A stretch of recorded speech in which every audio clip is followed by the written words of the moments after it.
Iran has now attacked a Palau-flagged oil tanker. It's called Skylight. This was passing through the Strait of Hormuz, right off the coast of Oman, is what we're given to understand. What happens when the world's energy choke point is engulfed in a sea of fire?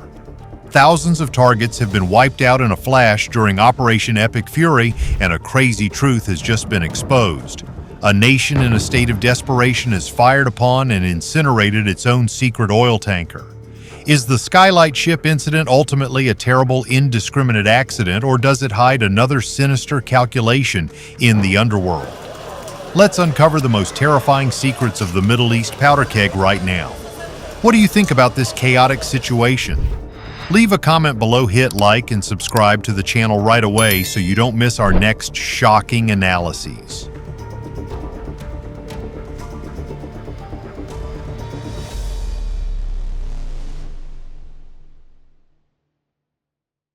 The Middle East region, specifically the strategic waterway connecting the Gulf of Oman and the Persian Gulf, has long been considered the choke point of the global economy. However, this once peaceful sea is now witnessing a terrible military and maritime crisis. These upheavals not only affect the countries in the region, but also directly impact the economic lives of every single person around the world.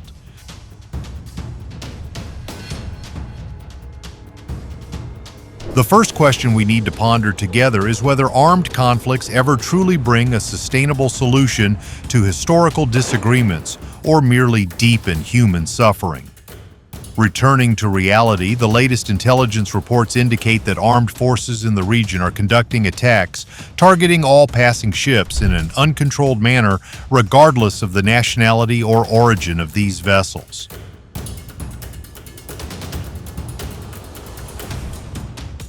To clearly understand the root cause of these seemingly desperate actions, we need to go back in time and look at the background of the military campaign named Operation Epic Fury. This is a comprehensive bombing campaign launched by the U.S. and Israeli coalition targeting strategic objectives. The decision to use large-scale force has created a massive shockwave, completely altering the regional security structure.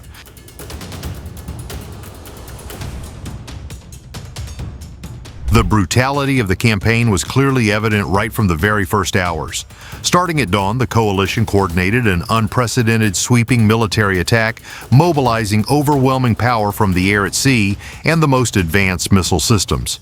In just the first 24 hours of Operation Epic Fury Coalition, forces successfully launched airstrikes against over 1,000 targets across crucial territories.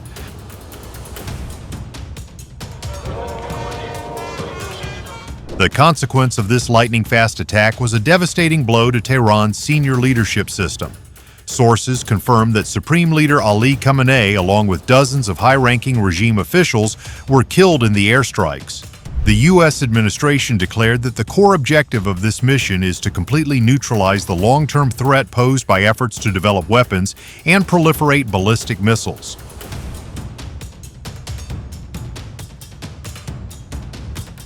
The destroyed targets were incredibly diverse and vital to the enemy's military. The U.S. Central Command has confirmed this list includes command and control centers, the Joint Headquarters, and the Aerospace Force Headquarters of the Islamic Revolutionary Guard Corps. The eradication of these nerve centers aims to paralyze the capacity for an organized response and extinguish future security risks.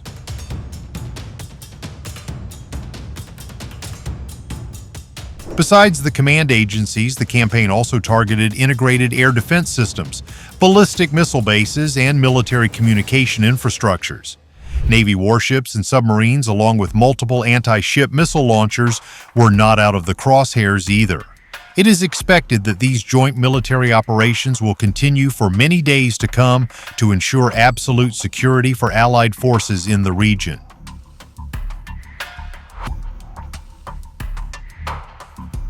The massive scale of Operation Epic Fury is clearly demonstrated by the list of state-of-the-art weapons that Washington has deployed on the battlefield. U.S. forces threw strategic B-2 stealth bombers into the fray, along with a series of fifth-generation stealth fighters like the F-22 and F-35. The presence of these modern war machines shows the determination to extinguish any resistance from the enemy.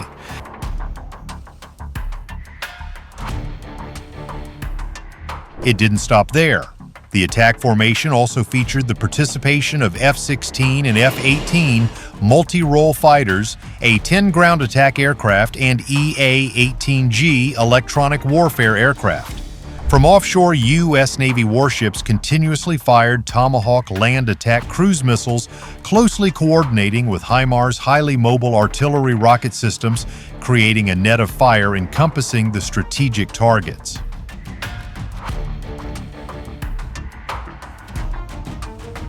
To protect the attack formation, Patriot and THAAD missile defense systems were maximally activated to intercept any retaliation. The aerial grid was also closely monitored by the presence of RC-135 reconnaissance aircraft, MQ-9 drones, and nuclear-powered aircraft carriers. Supporting from behind was a massive fleet of logistical transport aircraft, ensuring an uninterrupted supply chain.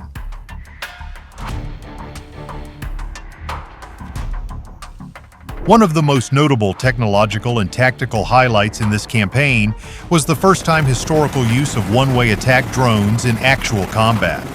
Special Forces used an unmanned aerial vehicle system named Lucas, manufactured by an engineering company in Arizona.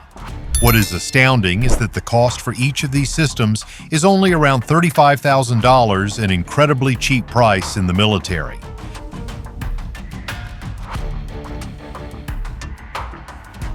What is highly ironic and symbolic is that these Lucas flight devices are designed to emulate the exact model of the enemy's infamous Shahed suicide drones. Through this, the attacking force used the adversary's own method of warfare to deliver an American-branded punishment. This is a costly lesson that proliferating lethal weapons will ultimately sow danger for the very people who created them.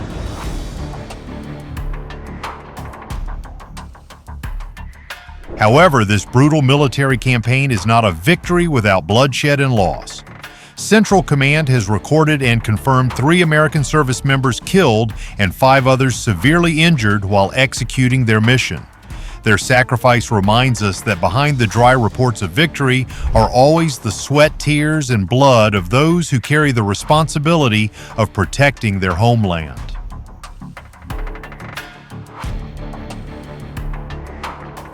Faced with the crushing of their command system and the loss of their supreme leaders, the remaining forces fiercely retaliated.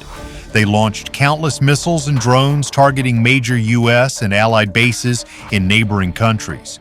But instead of focusing on military targets, they redirected their spearhead towards civilian commercial shipping, turning the Gulf of Oman into a sea fraught with peril.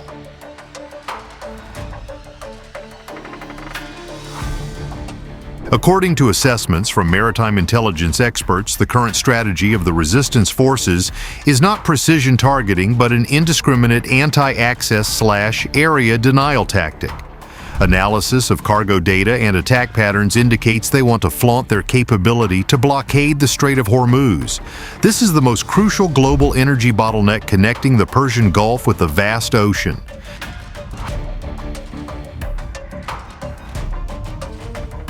The purpose of this blockading action is to deter global commercial shipping operations and exert pressure on U.S. allies. The United Kingdom Maritime Trade Operations Center has had to continuously issue urgent warnings about the deteriorating security situation. They also confirmed that at least 2 other commercial ships, the MKD Viam and the Hercules Star, have been severely attacked since late February.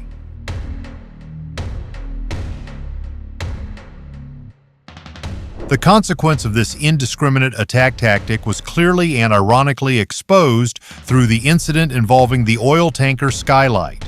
On the first day of March, this internationally flagged ship was attacked in the Gulf of Oman while positioned about 5 nautical miles north of Qasib port. The attack caused the ship to catch fire, fiercely forcing the entire crew into a panicked emergency evacuation.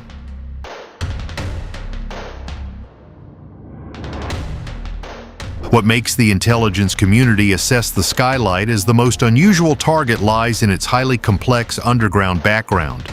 In reality, this ship is part of a shadow fleet operating secretly for the economic benefit of the government under attack.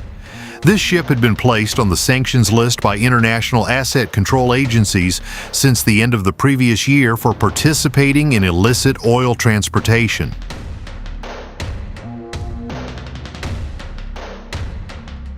The Skylight was operated by a maritime management company based in the Gulf region, an entity with a clear record of links to the front organizations of the enemy's Ministry of Defense.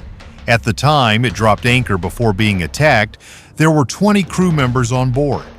Among them were 5 citizens of the very nation conducting the indiscriminate attacks at sea, along with 15 people of other nationalities.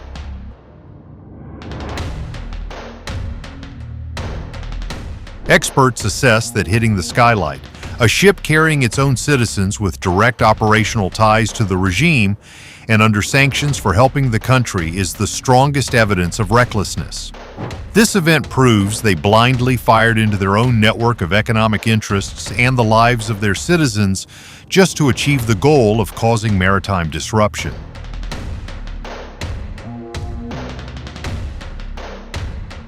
This is exactly when we pose our second open question: when a nation is pushed to a dead end and blinded by hatred, do they still have the ability to distinguish friend from foe? Or are they ready to burn it all down? The story of the Skylight ship is a profoundly deep humanitarian lesson about the cost of war. Violence is blind, and bullets fired in desperation ultimately pierce their own compatriots.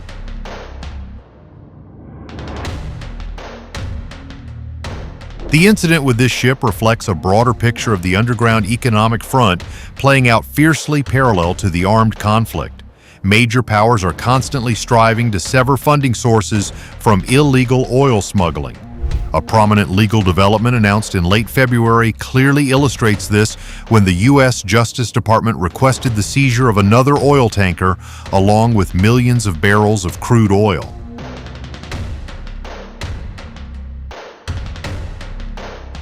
This ship was seized in international waters on charges of transporting oil to provide financing and generate influence for special forces designated as terrorist organizations.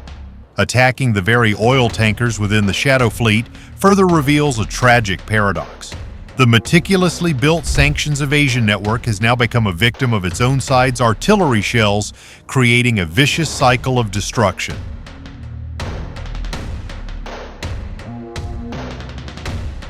Through these developments, we can draw a highly valuable community education lesson about the importance of peace and compliance with international law. Armed conflict is never the solution to complex political problems. It only brings suffering to innocent civilians. Millions of people worldwide are enduring the indirect consequences of this war through supply chain disruptions and a global energy crisis.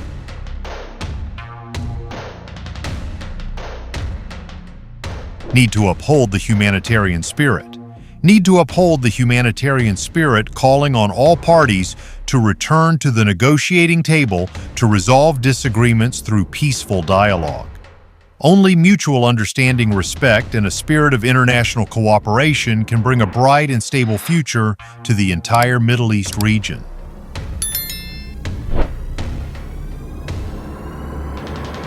The Gulf of Oman and the Strait of Hormuz currently remain submerged in an atmosphere of absolute uncertainty and danger. The historic military campaign has completely altered the political landscape in the region through the elimination of leaders and the destruction of core infrastructure. In a panic, the resistance forces chose an extreme method of retaliation, conducting blind attacks that expose a tactic heedless of human consequences.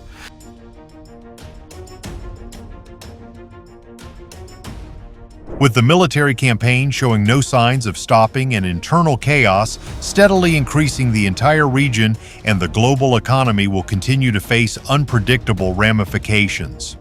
The final question goes to you, the audience. In your opinion, what specific actions does the international community need to take right now to prevent a humanitarian disaster and restore security order on essential maritime routes?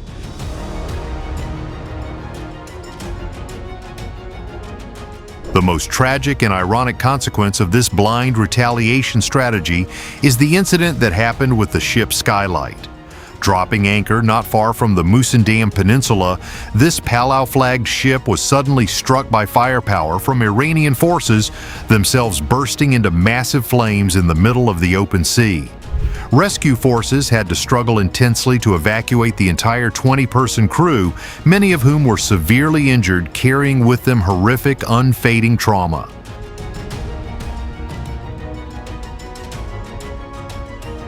What makes this event a bitter testament to the recklessness in war lies in the very roots of the ship. Skylight is not a Western commercial vessel. It is a part of the Shadow Fleet specializing in transporting oil to bypass international sanctions to bring financial resources to the Tehran regime itself. On that ship, besides 15 Indian crew members, there was the presence of 5 Iranian citizens. When blind strategic calculations self-destruct their own seeds of life compatriots and economic interests, how should we view the true nature of modern armed conflicts?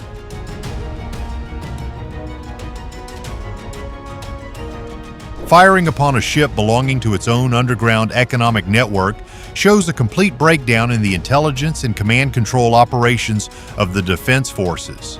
It exposes a sad reality. In the fury of war, reason often gives way to violent instincts, leading to acts of self-destruction. The sanctions evasion network, once painstakingly built, is now incinerated by the very firepower of those who birthed it.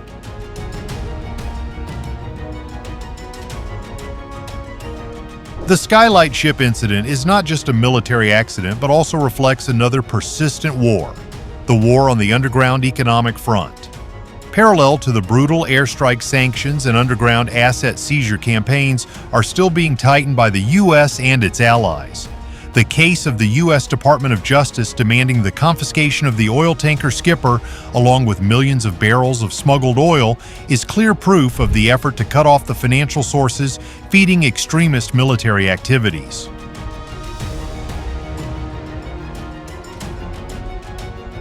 When transportation routes are threatened, global oil prices face the risk of severe volatility.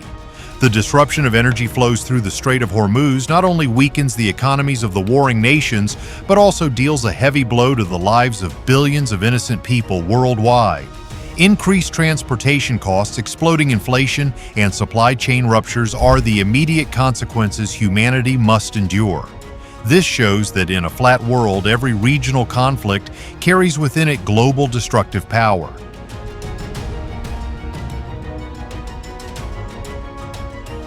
From the smoke and fire of the Gulf of Oman and the ruins of Operation Epic Fury, we draw invaluable lessons about humanity and mindfulness in an era fraught with instability.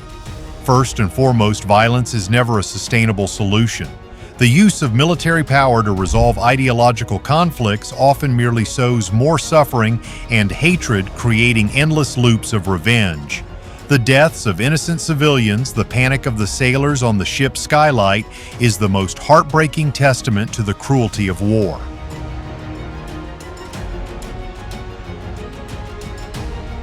Second, this event emphasizes the importance of empathy and dialogue in international relations. When people let hatred cloud their reason, they easily cause losses to their own fellow humans and communities. The act of shooting oneself in the foot by the retaliatory forces is a profound reminder that all decisions based on anger and a lack of control must be paid for with the blood and tears of the very people we want to protect.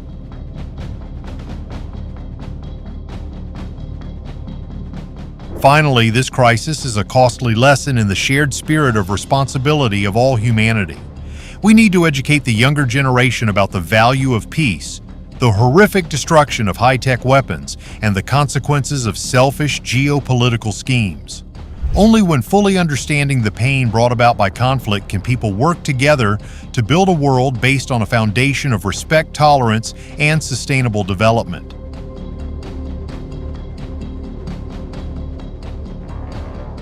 The Middle Eastern waters currently remain sunk in a gloom and tension that is suffocating. The large-scale military campaign has permanently altered the regional landscape, leaving behind a power vacuum and countless hidden risks. The self-destruction of a ship carrying its own interests is merely a tragic highlight in the panoramic picture of the devastation caused by hatred.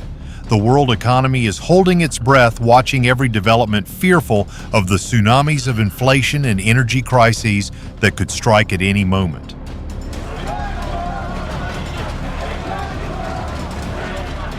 War has never brought a true winner. It only leaves behind survivors with unhealable physical and emotional wounds. The event in the Gulf of Oman is not just a news bulletin, but a powerful message sent to the conscience of all humanity about cherishing and protecting peace. In a world context that is increasingly intertwined tightly, how can the international community join hands to stop the seeds of instability before they erupt into a devastating global catastrophe?